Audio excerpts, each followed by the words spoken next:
Where's that record button at? There it is. Hey, what's up there, interwebs?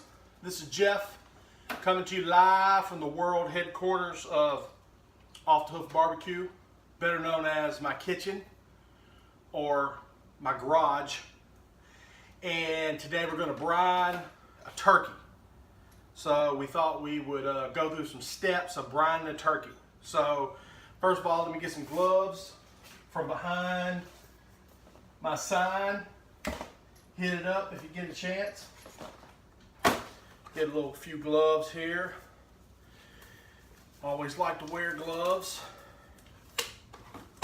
so I don't get contaminated. Alright. It's my dog. You can't see her. Wednesday. Greatest dog in the world. Alright.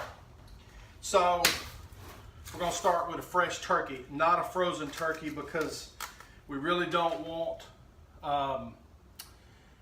all the stuff that's been injected into a frozen turkey. So we want to go with a fresh turkey. So we're going to start with a fresh turkey, a little fresh bird, a little history for those of you that aren't familiar with the great state of North Carolina. #1 turkey producing state in the country, amongst all the other great things that we do, like barbecue.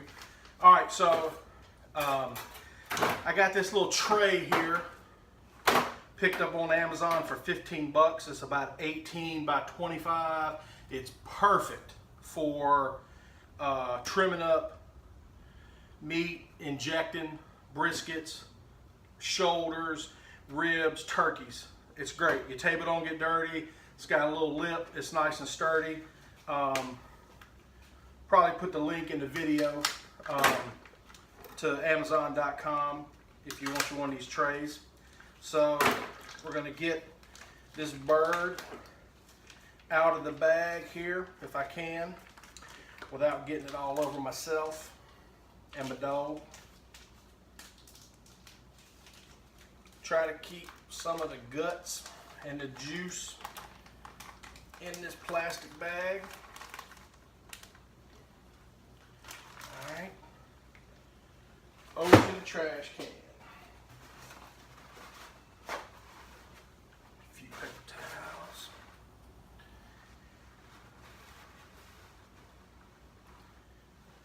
So this one we're not gonna spatchcock, or as my wife likes to call it, slapscotch. We're not gonna slapscotch this one. Another video on spatchcocking. If you do spatchcock, when you turn it upside down, cut that breastbone all the way out. Don't just break it, cut it out. When you're done and you slice, that breastbone is gone. It's perfect. All right, so we're going to get these plastic toothpicks out. You can use them for later if you want to. If you're going to make gravy, you can keep that neck bone. For those of you back in Mississippi, I know you like to suck on that neck bone. We're going to get rid of little skin right here today. We're going to cut off whatever that used to be. A little bit of this fat.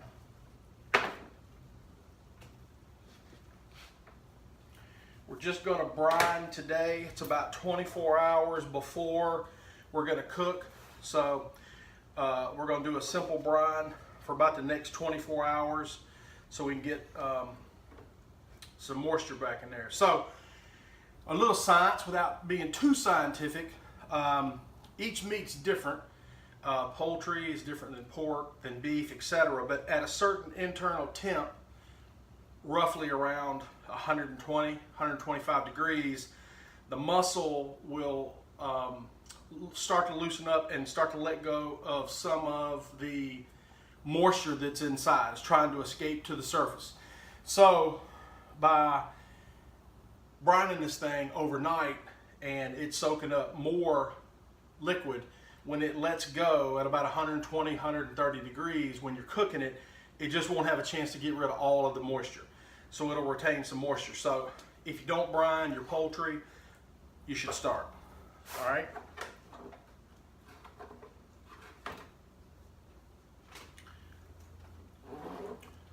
Take the tip out. Who in the world uses that? All right. The wing tips are already cut off of this fresh one, so we're good there. I'm going to save the neck for now to make some gravy later. Okay, turkey's ready. Really not a lot to do to it today.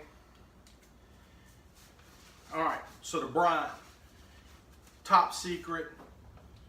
Governments have tried to overthrow the United States for this secret recipe brine. So here it is.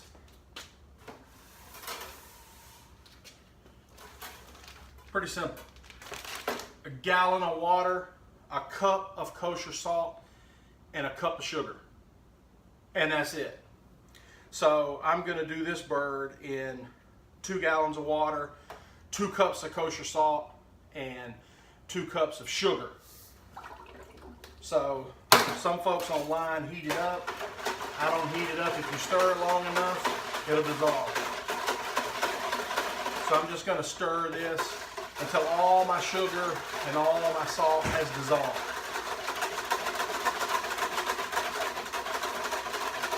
While I'm doing this, you can grab a sandwich or a beer or a drink or something.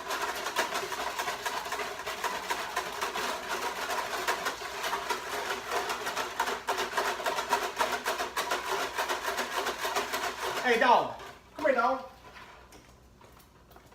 Come here dog.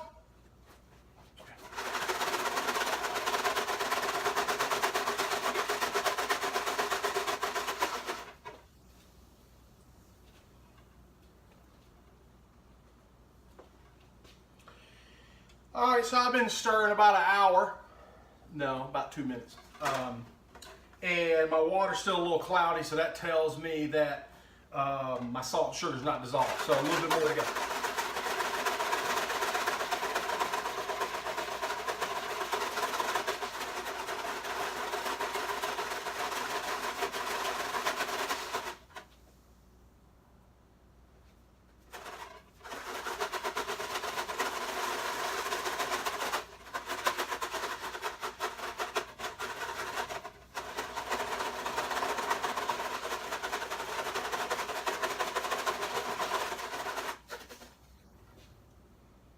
All right.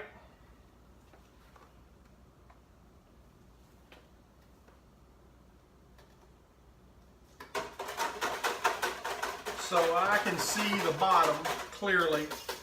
So all of my salt and sugar have been dissolved. If I didn't mention it, you got to use kosher salt. Don't use table salt. It's way too salty. You won't be able to eat it. Kosher salt, regular sugar. Simple. Gallon of water, cup of sugar, cup of salt. All right, so now that I've got my brine ready for my bird, for my turkey, I need something to put it in. So this is going to go in the fridge overnight. If you don't have these, you got to get some. These are Ziploc storage bags. It's about big enough for me to get in. So this is the extra large size. I have no idea how much this thing will hold, but that's how big it is right there. So what I'm going to do is I use the bag, so when I'm done with this brine tomorrow, it'll all just come out. It doesn't contaminate my container. All right, so I'm gonna put in a little bit of my brine. I'm gonna use a little bit of black peppercorns. And then in goes the bird for a little nap. This is about a 12, 14 pound bird, legs up. And the reason that I waited to put the rest of the brine is is so I can pour it right in the cavity and make sure that it doesn't float. All right, 2 gallons. Pa-pow! A few more peppercorns in there. Wiggle it around, make sure it's in there good. All right. Now, I'm done with that. Done with that. I'm going to seal my bag up. You can zip tie it if you want to. I'm going to seal it.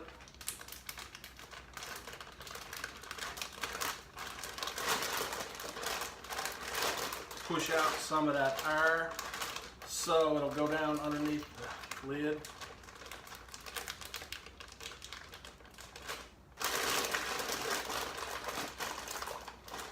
Just like that.